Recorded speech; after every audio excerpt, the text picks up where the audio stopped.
बिस्मिल्लाहिर्रहमानिर्रहीम। नाज़रीन, मैं हूं अज़मत खान और आप देख रहे हैं प्रोग्राम अज़मतनामा। नाज़रीन, आज के इस व्लॉग में हम डिस्कस करेंगे EOBI को, लेकिन साथ साथ एक ऐसे इदारे के बारे में भी डिस्कशन करेंगे जिस इदारे के बारे में आपको मेन स्ट्रीम मीडिया पर कोई भी खबर कभी शायद ही सुनने को मिले। ये इदारा बैरिया टाउन है और बैरिया टाउन के मुख्तलिफ प्रोजेक्ट्स हैं जिनके बारे में आप अदालती खबरें तो ज़रूर कहीं ना कहीं पढ़ते या सुनते होंगे, लेकिन बाकी खबरें, बाकी स्कैंडल्स जो हैं वो ज़राए अबलाग पर मैनेज कर लिए जाते हैं। इसकी क्या वजह है ये ज़ाहिर है अब कौम बेहतर जानती है और आप लोग बेहतर जानते हैं कि इश्तिहारात दे करके अखबारात के और ज़राए अबलाग के मुँह बंद कर दिए जाते हैं। लेकिन चूँकि डिजिटल मीडिया आज़ाद है, लोगों के हाथ में है, दस्तरस में है, इसलिए चीज़ें सोशल मीडिया के ज़रिए बाहर आ जाती हैं। तो ये ऐसे ही एक स्कैंडल है बैरिया टाउन के हवाले से, उस पर डिस्कस करेंगे। मोहतरम इसरार यूबी साहब हमारे साथ मौजूद हैं। सर, आपका बहुत शुक्रिया कि आप स्टूडियो में तशरीफ़ लाए। थोड़ा सा ये बताइएगा कि EOBI के हवाले से और बैरिया टाउन से नथी हमने कंट्रीब्यूशन के स्कैंडल इससे पहले भी एक हाईलाइट किया है और एक इसके बाद भी व्लॉग है वो भी हम करेंगे बिन कासम का, जो बैरिया टाउन से रिलेटेड है। आज हम बात करेंगे बैरिया टाउन का एक हाल ही में जो स्कैंडल आया है मंजर आम पे, इसके बारे में थोड़ा सा बताएं कि ये कंट्रीब्यूशन के मामले में क्या है, इसमें बेनिफिशरी कौन है, किन लोगों पे जुल्म ढाया गया है, कौन लोग हमेशा के लिए पेंशन से बाहर कर दिए गए हैं, किन की अख्तलफी हुई है, ये थोड़ा सा हमारे नाज़रीन को बताइएगा। जी, बहुत शुक्रिया अज़मत खान साहब। देखिए, बैरिया टाउन जो है पाकिस्तान का सबसे बड़ा रियल इस्टेट डेवलपर है, जिसके कराची, लाहौर, इस्लामाबाद और दीगर शहरों में बड़े बड़े रिहायशी प्रोजेक्ट, कमर्शियल प्रोजेक्ट हैं। यकीनी बात है वहाँ पर फिर मुलाजमीन भी सैकड़ों की तादाद में होंगे, हज़ारों। जी हाँ, हज़ारों की तादाद में कराची में किया, हज़ारों की तादाद में होंगे। तो इसकी मुख्तलिफ फिगर है, मैंने वेबसाइट पर देखा है तो कहीं तो 60,000 है, कहीं इससे ज़्यादा भी है। ठीक है, जैसे इसमें दो तरह के लोग हैं, एक तो बैरिया टाउन के मुलाजिम हैं, दूसरे इनके जो प्रोजेक्ट पे जो ठेकेदार होते हैं, ये ज़ैली कंपनियां होती हैं, तो वहाँ के मुलाजमीन भी उनका जो असल हाजिर है, प्रिंसिपल हाजिर है ना, वो बैरिया टाउन ही होता है। तो ये कराची में भी रजिस्टर्ड है, लेकिन इसका मेन रजिस्ट्रेशन जो है ना, इसका इस्लामाबाद में है। तो EOBI में रजिस्टर्ड है।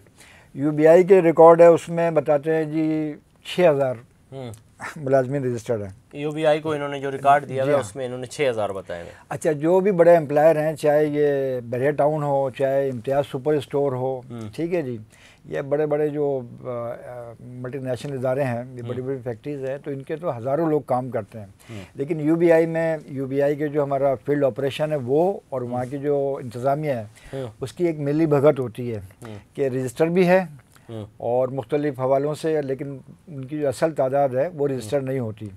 तो ये माजी में भी एक कराची में ये रीजनल ऑफिस करीमाबाद जो है, इसकी हदूद है लियासबाद डाखाने से लेकर थाना बुला खान तक, तो उसमें बैरिया टाउन जो है उसके दायरे अख्तियार में आता है। तो 2021 में भी एक इस हवाले से बाज़गश्त आई थी कि उनसे कुछ लेन देन करके उस वक़्त की इंतज़ामिया ने और कुछ फील्ड अफसरान ने मुकमुका किया है, लेकिन उस तक जो है उसके दस्तावेज़ात तक हमारी रसाई नहीं हो सकी। उसके बाद पिछले दिनों एक आया था, तो उसमें तो खैर वो जो फारूक ताहिर साहब उन पर इल्ज़ाम था, उन्होंने खुद इंक्वायरी के लिए पेश किया था, उनको इंक्वायरी हुई तो उनको क्लीन चिट मिल गई थी। अच्छा, अभी एक नया केस जो है ना वो EOBI में समझिए कि ज़बान ज़द आम है, और ये भी किस तरह सामने आया है कि एक प्राइवेट शख्स है नवेदुर्रहमान, इनका ताल्लुक़ है रावलपिंडी से। इन्होंने चेयरमैन EOBI को तमाम जो दस्तावेज़ात होती है नाकाबिल तरदीद, वो उन्होंने शिकायत करके TCS से भेजी चेयरमैन को, लेकिन वो चेयरमैन तक पहुंची नहीं। मज़े की बात ये है, नीचे वालों ने उसको दबा लिया। ये भी आपको पता है मफादात में एक दूसरे का ख्याल करते हैं, इसलिए लोगों को मुख्तलिफ जगहों पर तैनात किया जाता है। तो नवीदुर्रहमान ने इसका फिर रिमाइंडर भेजा। जब रिमाइंडर आया चेयरमैन के सामने, तो तरीका यह है सरकारी इदारों के अंदर जो गुमनाम शिकायत होती हैं या इस तरह की फर्जी शिकायत होती हैं, उस पर नोटिस नहीं लिया जाता, लेकिन अगर किसी का नाम, उसका एड्रेस, उसका सेल नंबर मौजूद हो, तो चेयरमैन ने कहा कि आप जो हैं HR वालों से पहले इसकी तस्दीक करें कि इसकी मुस्तनद होने की। तो फिर अच्छा, आपकी कदर कलामी माफ़ की, ये वाली बात नाज़रीन को थोड़ा सा हम क्लियर कर दें कि जो दरख्वास्तें गुमनाम या इस तरह की होती हैं उन पर असर, अगर वो दरख्वास्त अच्छी लिखी हो, साथ सबूत हो, तो मैं ये आपकी बात की तरफ भी आता हूँ, लेकिन ज़ाती तजर्बा अगर आप मुझे इजाज़त दें तो शेयर करूँ। मैंने गुज़श्ता दिनों हरीपुर और पाक आसिया यूनिवर्सिटी के वाले से नैब को और FIA को लेटर्स लिखे, ठीक है, लेकिन मैंने साथ में सबूत भी लगाए। मुझे पता था कि यार हम प्रोग्राम भी कर देते हैं तो फ़र्क नहीं पड़ता, ये मैनेज कर लेते हैं आगे। तो मैंने नैब को और एफआईए दोनों को लिखा। अब एफआईए ने इंक्वायरी शुरू कर दी, मुझे बाकायदा लिखा उन्होंने और बयान अल्फी लेकर के उन्होंने इंक्वायरी शुरू कर दी। नैब की कल डिप्टी डायरेक्टर पेशावर का मुझे फ़ोन आया, वो मुझे बता रही थी कि आपने कुछ एविडेंस तो साथ में लगाए हैं, इस हवाले से मज़ीद भी कुछ एविडेंस आप माली करप्शन के हमें फराम करें ताकि हम इसको कन्वर्ट करें इंक्वायरी में।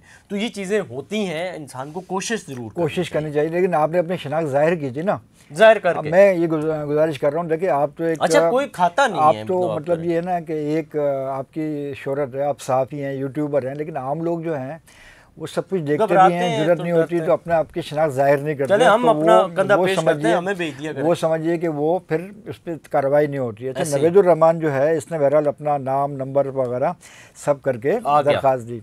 फिर जो डायरेक्टर एचआर हैं शाकिर अली, उन्होंने इससे रब्ता किया तो नवेदुर रहमान ने उस वक्त भी कहा जी मैं इसकी जिम्मेदारी लेता हूँ, मैंने शिकायत की है, ये डॉक्यूमेंट्स हैं और मैं पाकिस्तानी शहरी की हैसियत से सामने आना चाहता हूँ और तमाम मैं उसमें करूँगा, तहक़ीक़ात करूँगा। इस पर चेयरमैन की चूँकि रिटायरमेंट होने वाली थी तो जाते जाते उन्होंने काफ़ी इस तरह के जो फैसले किए।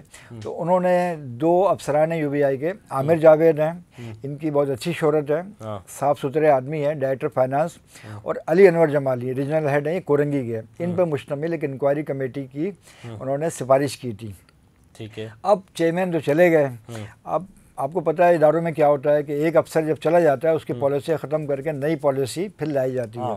उनके जाने बाद जनाब पूरी बिसात लपेट दी गई, एक नई बिसात बिछाई गई। तो अब वो इंक्वायरी जो है इन्होंने ये समझिए कि उसको सख्त खाने में डाला हुआ है।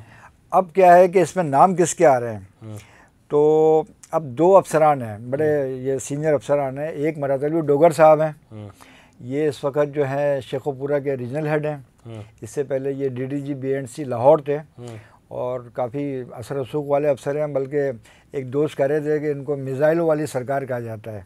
अच्छा। कि इनके जेब में जो है तकरीबन 4 या 5 मिज़ाइल से मुराद सियासी शख्सियात से इनके रवाबित हैं। अच्छा। तो मुझे बड़ी हैरत हुई कि किस किस तरह के लोग हैं। दूसरे जो हैं वो मुबशिर रसूल हैं, वो आजकल इस्लामाबाद में एजुकेटिंग अथॉरिटी के डीडीजी हैं। तो ये रीजनल हेड करीमाबाद थे। जबकि ये चीज़ है 2022 में तो यूबीआई में ये होता है जो रजिस्टर्ड इदारे हैं ना, तो उनमें एक उनका रिकॉर्ड की चेकिंग होती है, उनका ऑडिट होता है, उनके इंश्योर्ड पर्सन की देखी जाती है, कंट्रीब्यूशन देखा जाता है। तो मुख्तलिफ जो है ना इसमें नोटिस होते हैं, उसे कहते हैं वीआर नोटिस। वो 1 से लेकर 16 तक मुख्तलिफ अक़साम के नोटिस हैं। तो बैरिया टाउन को इन्होंने 2022 में मुबशिर रसूल ने जून में और अक्टूबर में एक भारी अमाउंट का इन्होंने उसको नोटिस भेजा। और उसमें चूँकि जो ताख़ीर से अदायगी करते हैं कंट्रीब्यूशन की, तो उस पर ना जुर्माना भी आयद होता है, जिसको कहते हैं स्टैट्यूटरी इंक्रीज़, जो 50% तक हो सकता है। उसकी कैलकुलेशन करके उन्होंने भेजे। जो डॉक्यूमेंट्स हमारे सामने आए हैं तो वो तो करोड़ों की रकम बनती है। ठीक है जी। तो उसके बाद फिर क्या हुआ कि इसी तर्ज पर लाहौर साउथ से भी बैरिया टाउन लाहौर को VR7 भेजा गया। अच्छा, ये हो गया जी। उसके बाद फिर कुछ पुरस्कार तरीके से इस रकम को, जो करोड़ों की रकम थी ना, उसको 60 लाख रुपए के ऊपर लाकर ख़त्म कर दिया गया और उसको क्लियरेंस सर्टिफिकेट दे दिया गया।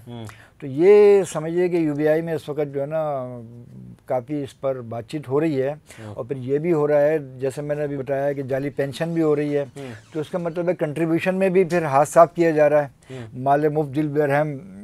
तो इस पे ये अपना जो नवीदुर रहमान साहब हैं, उन्होंने नहीं कोई तीसरी बार लिखा है? नहीं, देखिए 2 दफ़ा लिख चुका है तो उसने अपनी जिम्मेदारी पूरी कर दी ना। नहीं, तो नवीदुर रहमान साहब अगर हमारी प्रोग्राम सुन रहे हैं तो आप ज़रूर वो डॉक्यूमेंट्स हमें दें और हम यहाँ पे इन पे केस करते हैं, बकायदा हम आपको फ्री में ये। अच्छा, इसमें हुआ क्या? इसमें हुआ ये, देखिए ये तो हो गया कंट्रीब्यूशन का, लेकिन इसका जो बुनियादी मकसद यूबीआई का है वो है बेनिफिट्स, मुलाजमीन के बेनिफिट्स, उनकी वफात की सूरत में उनके लवाहिकीन की पेंशन। तो अगर आप उनका कंट्रीब्यूशन में इस तरह से जोड़ तोड़ करेंगे तो उनकी तो पेंशन का हक ही ख़त्म हो गया ना। सबसे बड़ी बात है जब हम देखते हैं कि किसी की पेंशन नहीं हो रही तो इस तरह के फिर मामलात होते हैं। तो ये बड़ा अहम केस है, इसको स्कैंडल का नाम दिया जा रहा है। इस पे हम मज़ीद इंशाल्लाह बात करेंगे। नाज़रीन, आज हुआ है एक, अभी चूँकि इख्तिताम की तरफ हम बढ़ रहे हैं तो इस पे मज़ीद हम बात करेंगे, लेकिन कोशिश होगी कि अगले व्लॉग में एक और यूबीआई के हवाले से और बैरिया टाउन के हवाले से स्कैंडल है वो भी आपके सामने रखें, और उसके भी जो किरदार हैं वो भी आपके सामने रखें कि किस तरह से इन लोगों ने अपने अकाउंट्स को भरा है लेकिन गरीबों की पेंशन पे हाथ साफ़ किया है। ये सारी सूरत हाल आपके सामने रखेंगे। आपके पास भी कोई इस तरह की एविडेंस है, कोई चीज़ है, तो ज़रूर कमेंट सेक्शन में हमें बताइएगा ताकि अगले किसी व्लॉग में एड्रेस कर सकें। इसी के साथ अपने मेज़बान अज़मत खान को दीजिए इजाज़त। अल्लाह ने के बाद।